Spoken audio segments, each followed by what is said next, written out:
what more at this point is the administration doing to apply more pressure on Russia here? Well, I don't think the term is, a lot of people like to say about pressure on Russia.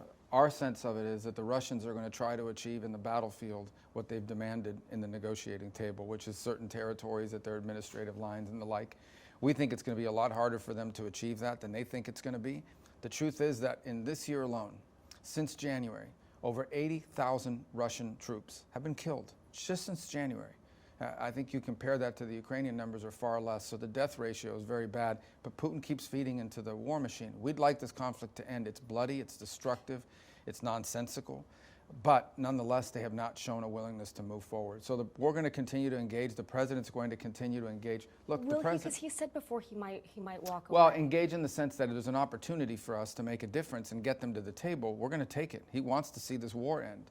A lot of people are saying put on more sanctions. Now, Congress is working on that. You know, Lindsey Graham has a bill and others, and that may happen. You know, we've talked to them about how to frame it, how to structure it, because ultimately we think it needs to have enough flexibility for the president to be able to impose sanctions. And we haven't taken off any of the sanctions that we have on. All the Russian sanctions are still in place. I think what everybody has to remember, however, is that the minute we impose sanctions on Russia, if we did what everybody here wants us to do, and that is come in and crush them with more sanctions, we probably lose our ability to talk to them about the ceasefire. And then who's talking to them? Because they don't talk to anybody else in Europe. They don't talk to anybody else in the world who is on our side of this thing and views it the way we do.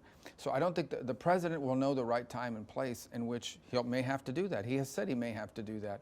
But if he does it, you're almost admitting that this is not going to be negotiated anytime soon. So he wants to give it every opportunity to have influence over the Russian Federation towards a ceasefire. And that's the option he's trying to preserve, because it's the option of peace.